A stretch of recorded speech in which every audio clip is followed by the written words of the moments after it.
you guys ever watch Shark Tank? Have you seen some of the young business hopefuls coming on there, getting, 5 and 6 figure amounts of dollars to fund their businesses? Isn't that awesome? Yeah, we all have the ability to do that too. My name is Angela Nuttle. I am a corporate talent expert. I also teach business people how to show up with executive presence. I also help you to discover and develop your potential so that you can showcase it in the world of business. Right, so I have a couple of different parts of my business. The first part is around corporate talent, so I work directly with CEOs and business leaders and HR teams, and I help them to really develop their people, their potential, and their processes that really lead to profitable business environments. And then I also have a heart for business people who are out there on their own just like you, or people who are working full-time for corporate America, but you are really passionate about moving into this space where you can prove yourself and where you can live your mission. And I have a heart for that because I've been exactly where you are. I have gone from Walmart to Wall Street to woman in business, rocking it in the business world. And what I want to do today is I want to share with you how to build your business through executive presence. Now you may be asking, why executive presence? Because executive presence is ruling business decisions. What I've learned in research over the last 10 years is that business decisions and people's decisions to buy are not just based on the product, but it's based on how you show up and how you interact with people and how people feel when they're with you. And you can be a great technical expert in your field. You can know everything that there is to know, and that's important. That's one of the ingredients. But if you don't know how to engage people, if you don't know how to show up confidently, if you don't know how to manage very simple things like how you look, what you say, your nonverbal behavior, the words that come out of your mouth, the way that you think, if you can't manage that, then you're really going to struggle in business. Now, I want to go back to the Walmart, Wall Street woman in business because I have always been a serial entrepreneur. Back in the day, I started off with garage sales. I learned that from my mom, to just sell stuff in the garage sales. That was exciting. And when someone would give me $1, well, back then it was, when they gave me $0.25, I was really excited and wanted to do more. I did the lemonade stand, and has anybody else did that? Yeah, I mean, you even when your mom wasn't having the yard sale, you said, I'm going to go out on the driveway and just sell some stuff, and see what happens. Or in Girl Scouts, how they always made you sell the Girl Scout cookies. Or one year we had to sell some cleaning fluid. I didn't care about the product. It was just about getting out there and doing it and connecting, giving people something that they wanted. Well, I was, I went to college and put myself through college. I was a single parent for a long time, and I was still trying the entrepreneur thing. So opened up a restaurant, had a couple of restaurants. It started off really well, but I found that I was working 90 hours a week. I learned that the restaurant business wasn't conducive to being a parent and also trying to just put food on the table. And I remember this story. This is a very powerful reminder of me, to me, that when you have children, you want to have the best for them. You want them to have everything, and you don't want anyone else looking at them and saying, oh, well, they just don't have the money, or they don't have what they need. And so as a single parent, I took that to heart. My child came home one day with a paper and said, we're going to be showing a video at school, and it's going to cost $3 for your kid to watch that video. Otherwise, they're going to sit in the cafeteria and have a study hall while the other kids watch the video. It wasn't stated like that, but that's the way I read it. I was like, what? So I didn't have $3. I didn't have $3. And you know what we did? We drove to the Walmart parking lot, and we got out and we started going on a scavenger hunt for change in the Walmart parking lot. And so we went around, I made it like a game for the kids, and we went around the whole parking lot. We managed to scrape up exactly $3. And my child was able to go watch that silly video that I have no idea what it was. But there was something in that experience that clicked in me that I'm not going to be like this. This is not how we're going to live. And to make a long story short, I eventually moved into, I started working for corporate America, very determined. I worked beyond my job title. I didn't care what my job title was, but I worked beyond it, and I found myself moving up in the ranks because I was willing to go above and beyond, improve myself. Well, by the time it was all said and done, I had made it into an executive leadership position. The problem was I was traveling globally 70% of the time. And so seeing my family was quite a sacrifice. I wasn't able to see them. I was putting food on the table. We had a nice warm house to live in. We had the basics that we need. Far cry from Walmart. But we were in a good place financially, but I still felt like something was missing. Now, I'm a person that I value freedom. I value freedom. I value family. And I value my faith. And so I started looking really hard at those values and started trying to get my head and heart wrapped around how do I actually live those. And I suddenly got called to Iraq. I went to Iraq for 3 years while I went and was a defense contractor in human resources. I totally jumped off the cliff and went into a role that I knew I was being called to do, no matter what the circumstances looked like. Went there, and then I came back. Was in corporate America for a little while longer, and then decided to completely jump off into the consulting world because I knew that's exactly what I was supposed to be doing. And since that time, I'm going to share with you some of the high-level key critical pieces that really brought me to the place where now today we're signing 5- and 6-figure contracts. We just signed a contract yesterday. It's a 6-figure contract. So I'm saying that not because I want you to say, oh, look at her. I'm telling you that because what I want to tell you is it's possible.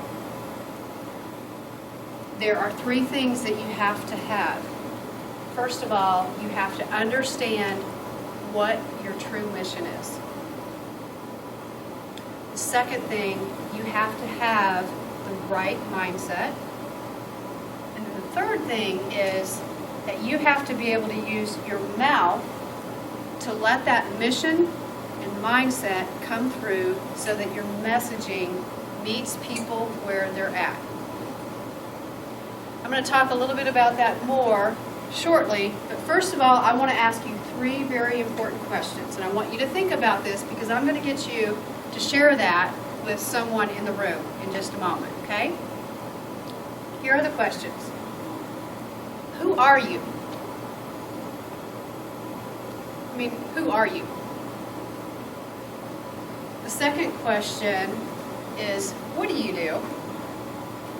What do you really do? What's beyond your job title? You may be a medical assistant, but what really do you do?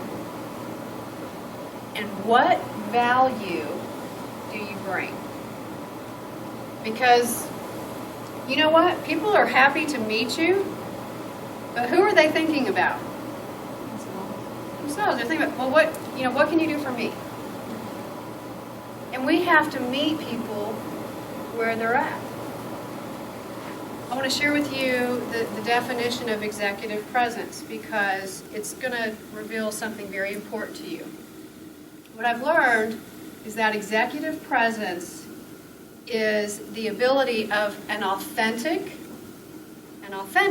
person to confidently put plans and actions into place in a way that they are seen, heard, valued, and celebrated. Now, with that definition, there are two parties involved. It's not just about you. You're half of the equation, but the other half is the other person. And so when you're thinking about how you show up, you have to be able to engage them. And you have to be able to stop talking about yourself so much. You have about 60 seconds before someone decides if they're going to listen to you or not. All right? So I go back to the 3 questions that I want you to just go ahead and formulate in your mind what you're going to answer. Who are you? What do you do? And what value do you bring? Well, those 3 questions really go much deeper than the question itself. Because those 3 questions are really a symptom of you being clear on mission, mindset, and now. So I want to talk to you for a few minutes about that. Let's start with mission. What are you called to do? What are you called to do? Anyone can answer. What are you called to do? Change the world. Change the world! Woo! Solve world peace! Woo! Yeah! Anyone else have a thought? Empower people by giving them. That's a good one. Yeah. So I have another question for you. Are you currently in the role that you were called to do? No. Yeah, you know, we have a tendency, there's something natural that happens with us. We have a tendency to do the things that most align with our values. Some of you are in full-time jobs right now, but you're also a business person because something else is calling you. You know, there's another need that you're needing to fulfill, and it's really around your personal values. And so when you think about your mission, and you're thinking about what it is that you're called to do, the 2 things that power that mission are your values and also your need for authenticity. And if you think about a lamp, you know, you can have a bulb, okay, and that can be you, but until you plug in, it's not going to light up. And the way that you plug in is making sure that everything that you are doing aligns with your values. That's your power source right there. So I mentioned to you that 3 of my values are around freedom, family, and faith. And so when I think about my own mission, what really fuels me is I have this desire to see other people experience freedom. I was in corporate prison. Not literally prison. I was in, corporate America prison. Yeah. And my juvenile record, that's, you can't know that. But I was in corporate prison, and I wanted to be set free from that, and I realized that I was the one that had the key for that. And so the faith kicked in. Can I do this? Yes. I know this is exactly what I'm called to do. I know that I'm an expert in my field. I know that I can do this, and I have the confidence to do this, and I have the faith. And then family. One of the challenges that I had being in corporate America was, being gone all the time. It was totally counterintuitive and misaligned with my values. I never got to see my family. And so all 3 of those factors really drove me into what I do today. And I have been going full force ever since. And Whitney has just been hanging on to the tailgate, tagging along with me. So, that's something to think about in your mission. Now, I'm going to tell you a big mistake that business people have a tendency to make around your mission, and that is you put money before mission. And you get concerned about money before mission. Well, I'm here to tell you that that has to shift for you. If you put the mission first, and you're not going to get it all, it takes time for it to evolve. You're not going to wake up one day and, I'm meant to be an ice cream vendor. That's just not going to happen. You're going to have to go through some experiences. You're going to have to take some steps to build that faith. And if you follow mission first, the money will follow. Mission first, the money will follow. And the second thing I want to bring up is around mindset. Now here's where we get hung up. Because we're like, oh yeah, I got this great mission, I want to do this, and I can get out and solve world hunger, solve world peace. And then you hear that voice saying, well, you can't do that. Who do you think you are? You're not smart enough to do that. You don't have the resources. I mean, look at everything in front of you. You don't have that. Well, you need to tell that voice to shut up. Because that voice is there as a gatekeeper to keep you from what you were designed to do. And so you have to practice what I call the ABCs of mindset. First, abundance. You have to have an abundance mindset. Now, some of us were trained up to believe that we're not supposed to have money. Some of us were trained up that, that's going to be greedy if I'm thinking about, having abundance. Well, I'm not a preacher, I'm a teacher, and I'll tell you that when you have an abundance mindset, not just about money is just one of the extras that you get. But if you have that abundance mindset of, it's okay for me to have time with my family. It's okay for me to have a house to live in. It's okay for me to have a car. It's okay for me to buy that $40 purse that I just bought, or less than $40, which was a great deal, from PJ. And, you just have to have that mindset. And when you find that you're not receiving the abundance, then it's time to give. Because give and it shall be given to you in good measure. And that's not a lie. That's a principle I've always, that I've always lived by. You have something to give. You have an abundance to give to people, and people have an abundance that they want to give to you.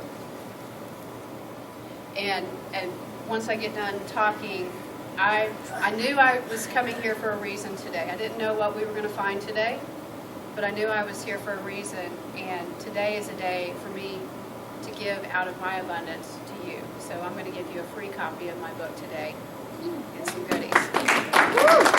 Because you deserve it. You came in faith. You came in faith, and so you're going to receive. So the other thing about the ABCs, B, is about belief. And it's believing that you are capable, that you are able to do what you're called to do. It's the belief that you are an expert at your field. You're an expert at singing, dancing, meditation. And it's okay to tell people, I'm an expert at that. That's part of the confidence. I'm a real estate expert. I am an expert announcer. And so forth and so on. And then the C is about courage. You get that gut feeling that says, well, you really should say something. Or, wow, it'd be really powerful if you did this. It's answering the call to that voice that calls you out to be different than everybody else and doing the thing that you're hearing in your gut to do. ABCs of mindset. And then mouth. What comes out of your mouth? Does what come out of your mouth align with your mission? Are the words that you are using, do they represent you? Are they confident? Are they authentic? One of the ways that we really shoot ourselves in the foot is we have a tendency to add qualifying words to whatever it is that we're saying. So, for example, I could say, I'm a woman. Now, sometimes we can add in extra words and say, well, I'm just a woman. Uh-oh. So that changes the meaning drastically, doesn't it? Or I could replace just with, I'm a businesswoman. So you see how just the simple play on words can impact how people see your message and really, perceive you. Some other qualifiers that we use are sort of, kind of, well, I don't know, maybe, I think I'm supposed to do this.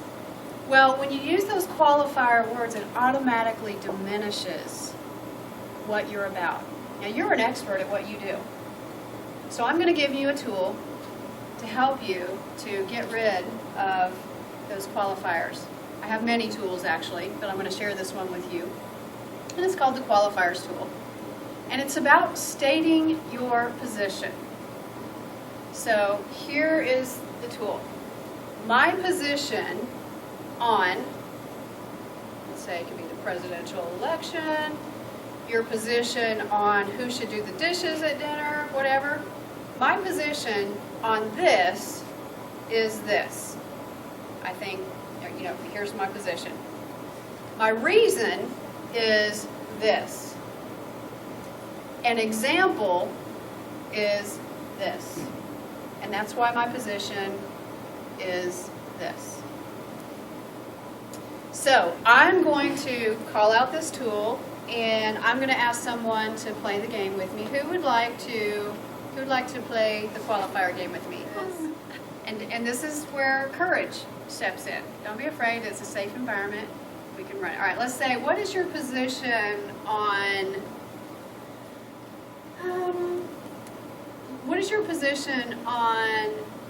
saying prayer in school? All right, so would you like to do it? All right, come on down.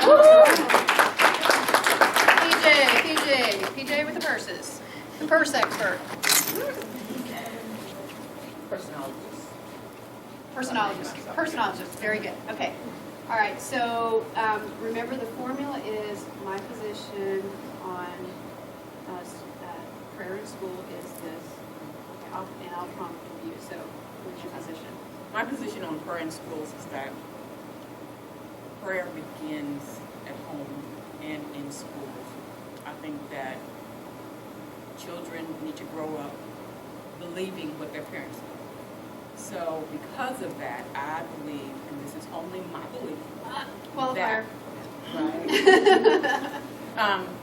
that they should allow prayer in schools. If you choose not to pray, then your child should choose not to pray.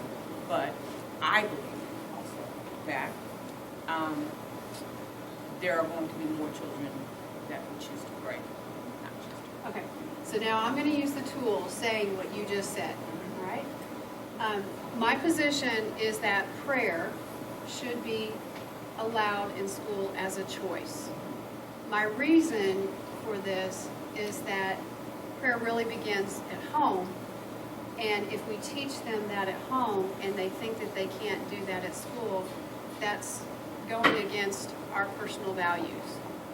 An example of, another example of why I think why prayer should be allowed in school is because children need the power to think for themselves and make decisions based on their beliefs. And that's why I believe that prayer should be allowed in school. Okay? Very good. Thank you. So that's just a tool, and I actually give you that tool in my book. So if you're like, oh gosh, how can I remember that? It's going to be in the book, and you can use it. But it's really, one of the things about using your mouth is we get hung up, and we get stuck, and we get our thoughts mixed up. But if you have structure to the way that you state things, people are able to understand you more clearly. And in order for someone to really resonate with you, then they have to be able to understand you clearly. They have to understand who you are, what you do, and what value you bring. Executive presence all emanates from that. So I want to leave you with this thought about executive presence. Think about every time that you interact with a potential client or a potential customer? Are you putting mission first or money first? Every time you interact with a potential customer or client, are you demonstrating the ABCs of mindset? Do you expect an abundant life? Do you believe that you are good at what you do? Do you have the courage to speak up when you need to speak up and reach out when you're supposed to reach out? And does your mouth align with your mission and mindset? Once you get that and you focus that, you will find that you will start the seeds of executive presence. Your confidence will grow, your authenticity will grow, and you will finally be true to the role that you were called to do. Thank you.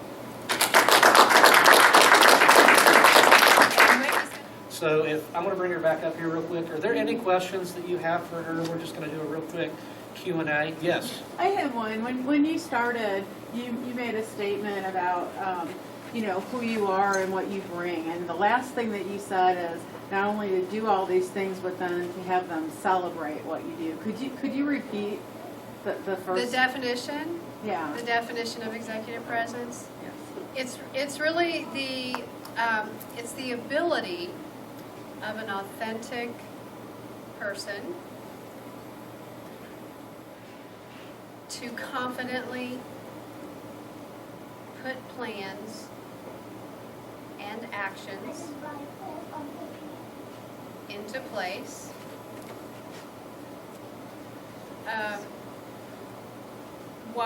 in a way that they are seen, heard, valued, and celebrated. I like it. I Yeah. love that last Yeah, part some people will too. say executive presence is just, I mean, it's very superficial. If you have someone that says, hey, I can teach you executive presence in a day, and we're going to stand around and we're going to do power poses, this is I've it. seen that on TV. Yeah, the other well, day.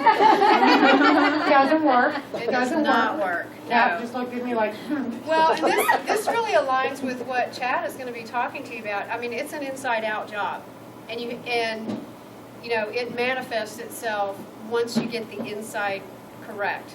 If you have and where people are going wrong is they're focused more on the outside. The outside is a piece of it too. I mean, there's research around the colors that you wear, people process things visually first, and so if you're wearing like this crazy zebra print shirt, you're not going to hear what that person says because you're busy trying to process that shirt.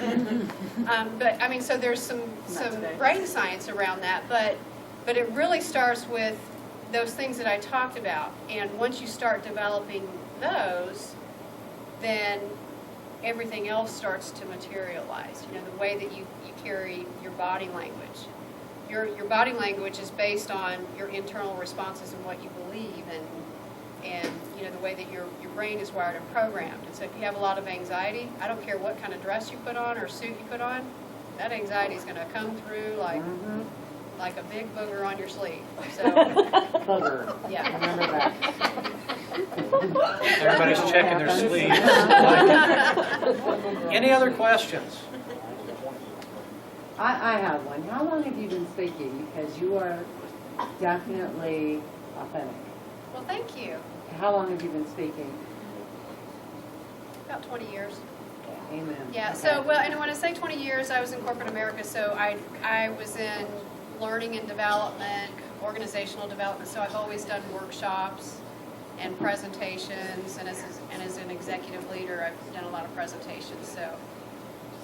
And I've learned, a lot of the things that I talk about in my book, I've learned for you so that you don't have to go through the pain of it. That's awesome. Yeah. Anybody else? I don't want to hold any questions back. All right. Let's give her one more round of applause.